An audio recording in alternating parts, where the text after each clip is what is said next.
If there anybody in the Hop-In, Kenton area know about weird banging that noises outside, let me know.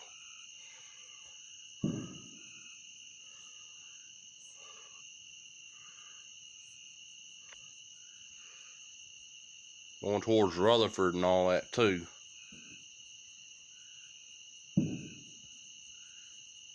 Doesn't sound like fireworks.